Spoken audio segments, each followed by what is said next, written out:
Il faisait chaud ce jour-là à Dakar. Une chaleur lourde, presque épaisse, qui collait à la peau comme une couverture humide. Le soleil, haut dans le ciel sans nuages, transformait les toits de tôle en plaques brûlantes, faisant vibrer l'air au-dessus des maisons basses et colorées du quartier de la Médina.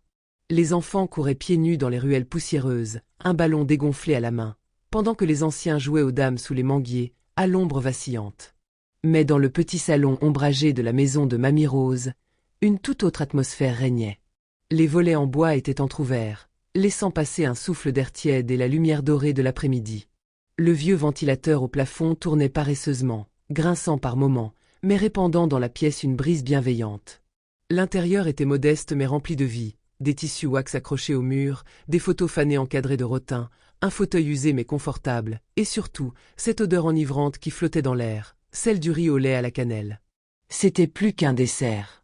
C'était un rituel, un baume, un secret d'enfance. Chaque jeudi après-midi, Mamie Rose le préparait pour Malik, avec une précision presque cérémonieuse. Le lait tiède remué doucement, le riz lavé 3 fois, une pincée de sucre brun, et enfin, la cannelle généreuse. Ce parfum doux et épicé enveloppait tout, réconfortait l'âme et apaisait le cœur. Malik avait 6 ans. Un petit garçon maigrelet, au regard vif et curieux, mais souvent triste.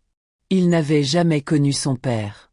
On lui avait vaguement dit qu'il était parti avant sa naissance, un homme de passage, et il avait appris, trop jeune, à ne pas poser trop de questions.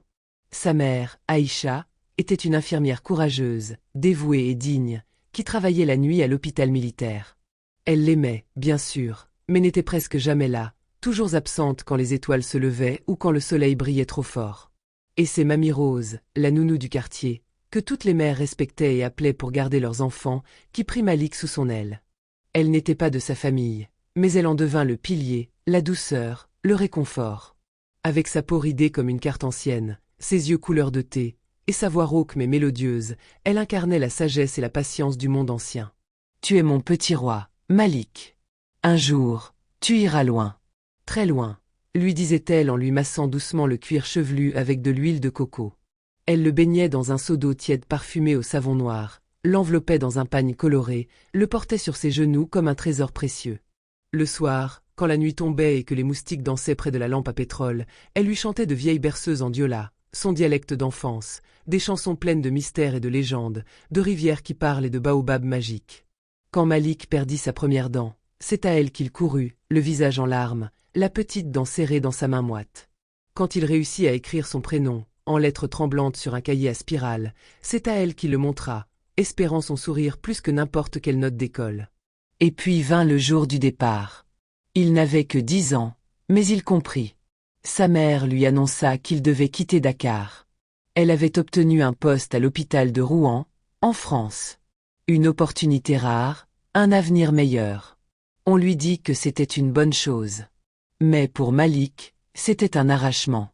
Quand vint le moment de partir, il s'agrippa à Mamie Rose comme un naufragé à une planche de bois.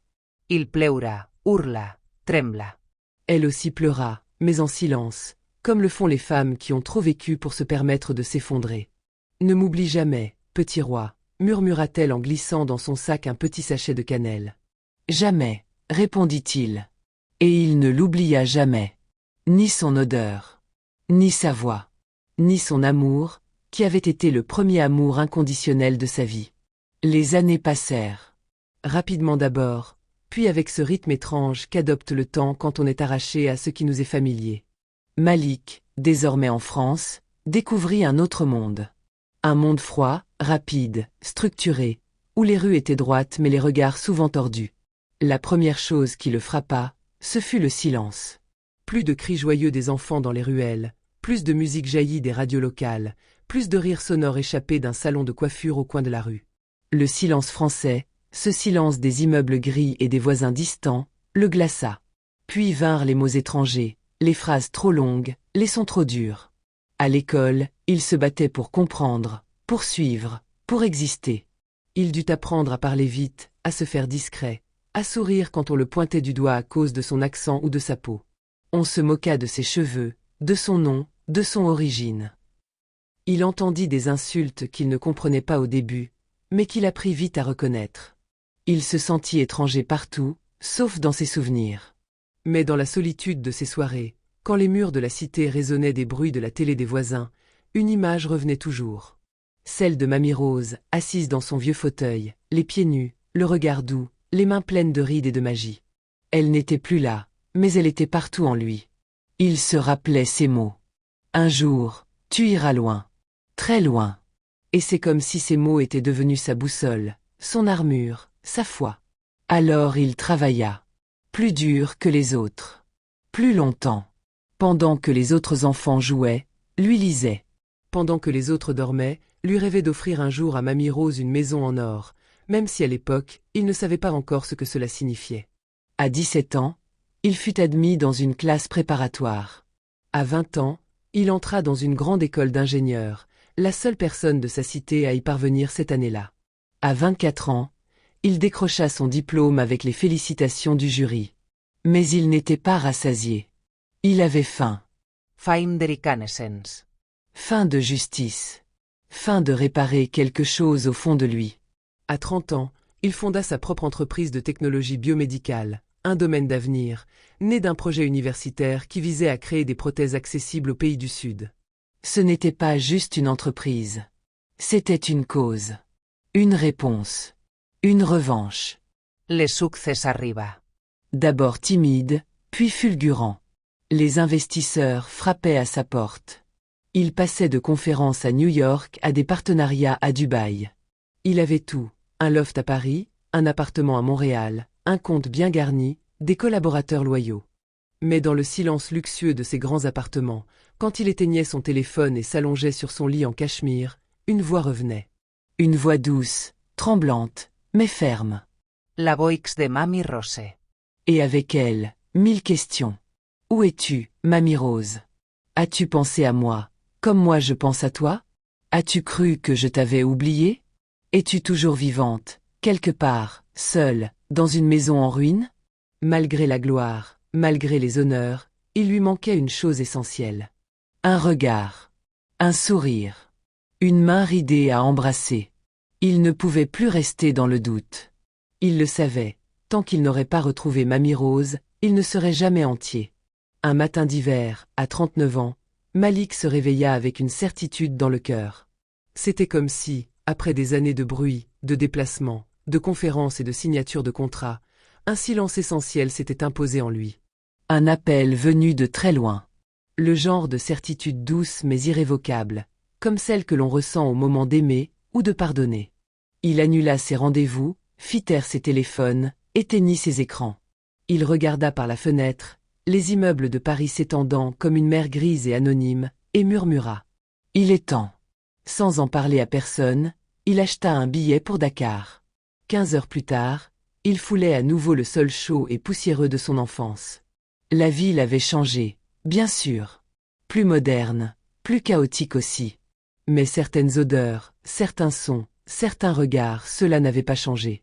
Il engagea un détective privé. Un homme sec, discret, respectueux, qui avait l'habitude des recherches sensibles. Malik lui donna peu d'éléments, presque rien. Elle s'appelait Rose Diatta. Elle avait un accent fort, venu de Casamance. Elle vivait dans le quartier de la Médina, au début des années 90. Elle était nourrice, et elle m'a élevé comme son fils. Le détective leva à peine les yeux. Il me faudra un peu de temps, mais je la retrouverai, monsieur. 2 semaines plus tard, le détective l'appela. Sa voix était tremblante, presque émue, ce qui surprit Malik. Je l'ai retrouvée. Elle vit à Rufisque. Une maisonnette modeste, très modeste. Elle est seule. Elle n'a jamais eu d'enfant. Mais, elle parle encore de vous. Tous les jours, apparemment. Malik se rendit à Rufisque le lendemain. Le trajet fut long, non à cause des kilomètres, mais à cause de ce qu'il portait en lui, des souvenirs, des espoirs, et cette peur étrange qui accompagne le retour. Et si elle ne se souvenait pas? Et si elle l'avait oublié? Ou pire, si elle lui en voulait? La voiture s'arrêta devant une petite maison aux murs décrépits, aux volets écaillés. Le jardin, autrefois fleuri sans doute, n'était plus qu'un carré de terre sèche. Il y avait une chaise en plastique blanche à moitié cassée devant la porte.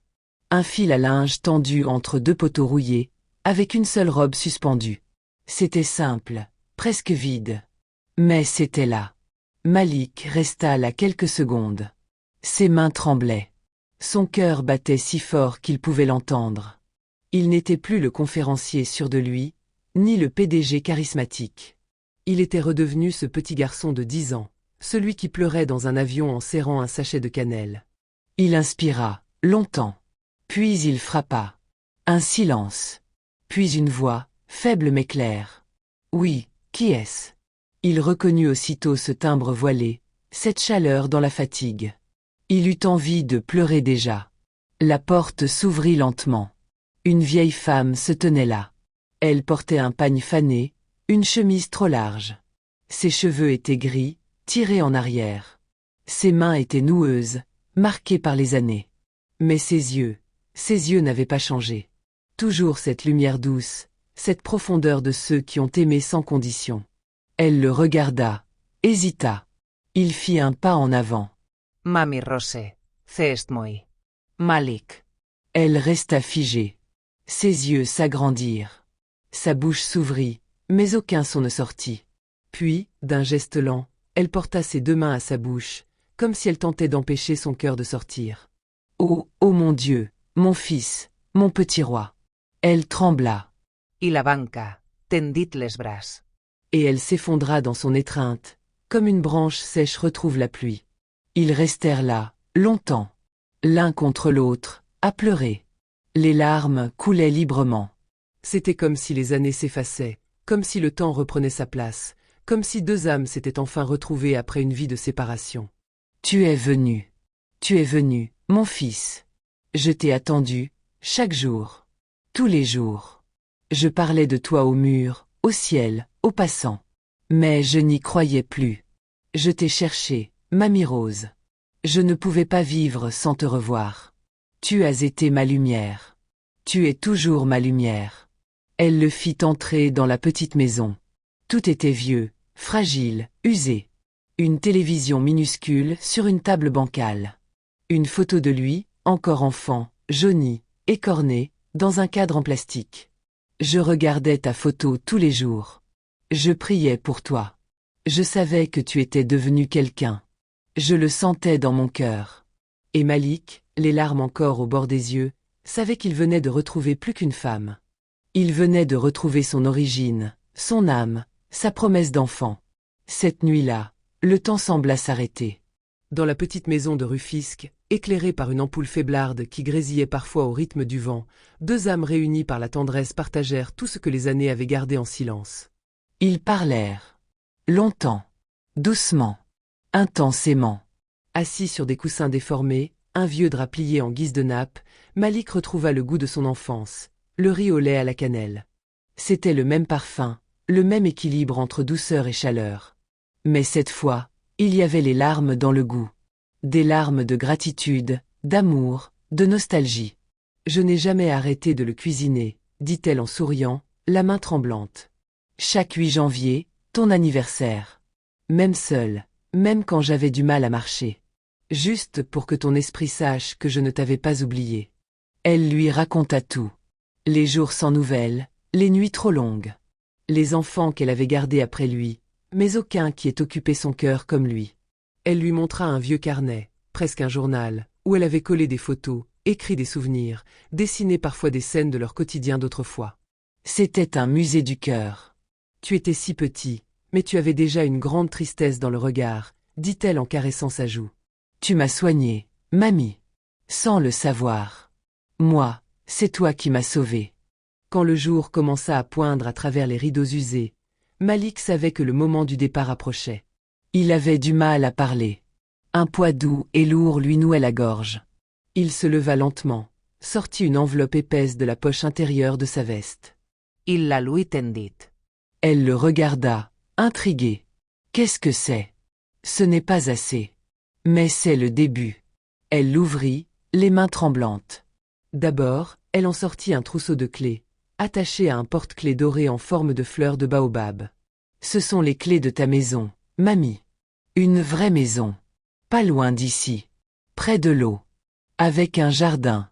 Tu pourras y planter tout ce que tu veux. Tu y verras le ciel comme il faut. Tu y dormiras sans fuite, sans bruit, sans peur. Puis elle découvrit une carte bancaire, avec son nom gravé en lettres argentées. Un revenu mensuel, à vie. Pour toi. Tu n'auras plus jamais à compter les pièces ou à éteindre la lumière trop tôt pour économiser. Elle n'arrivait pas à parler. Elle respirait plus vite, ses yeux vacillaient. Enfin, elle sortit une lettre manuscrite. Du papier crème, une écriture ferme, penchée, et en haut, simplement écrit « À Mamie Rose. Mame Rose. Tu m'as élevé, nourri, aimé, alors que tu n'avais aucune obligation. Tu m'as donné un foyer, une âme, une mémoire. Tu as mis en moi ce que personne d'autre n'a su y mettre, la confiance, la dignité, l'amour inconditionnel. Sans toi, je ne serais pas l'homme que je suis devenu. Tu m'as donné tout ce que l'argent ne peut acheter. Tu as fait germer en moi la graine de la grandeur, avec des gestes simples et des mots vrais. Aujourd'hui, il est temps que je te rende, ne serait-ce qu'un peu, de cet amour. Non pas pour te rembourser, on ne rembourse pas un cœur, mais pour t'honorer. Pour toujours. Ton petit roi, devenu homme, mais toujours ton fils, Malik. Elle éclata en sanglots. Pas des pleurs tristes, non. Des pleurs d'âme, de soulagement, de reconnaissance. Elle lui prit les mains, les embrassa encore et encore. J'ai prié pour toi, tous les soirs, tous les soirs. Tu as été mon enfant, Malik. Mon seul. Mon miracle. Maintenant je peux mourir tranquille. Mais elle ne mourut pas tout de suite. Elle vécut. Mieux. Enfin. Quelques semaines plus tard, Mamie Rose s'installa dans sa nouvelle villa. Une maison lumineuse, entourée de jasmin et d'hibiscus, avec une vue sur l'océan. Elle avait un fauteuil large, des rideaux couleur mangue, et un potager rien que pour elle. Chaque jour, elle y plantait quelque chose. Chaque pouce était un souvenir. Elle avait des aides-soignantes attentionnées, un cuisinier, et une chambre réservée pour son fils lorsqu'il venait. Et il venait. Chaque mois. Parfois en avion privé, parfois discrètement en voiture, sans cortège, sans bruit. Il venait pour écouter, rire, revivre. Mamie Rose devint une sorte de grand-mère du quartier. Des enfants venaient lui rendre visite. Elle leur lisait des histoires, leur apprenait à chanter les berceuses de Casamance. Elle les appelait mes nouveaux bébés. Les dernières années de sa vie furent les plus douces. Elle disait souvent « Je suis une vieille fleur, mais maintenant, je pousse au soleil. » Elle s'éteignit paisiblement un matin, dans son lit, à 86 ans. Le visage serein. Les mains croisées sur un châle offert par Malik. Une rose blanche à côté d'elle. Malik organisa des funérailles dignes d'une reine. Il y avait des fleurs partout, des chants, des visages émus. Des enfants, des adultes, des inconnus pleuraient pour elle. Et sur sa tombe, il fit graver « À Mamie Rose, qui a planté la graine d'un roi. Le monde t'a oublié, mais ton amour a bâti des empires.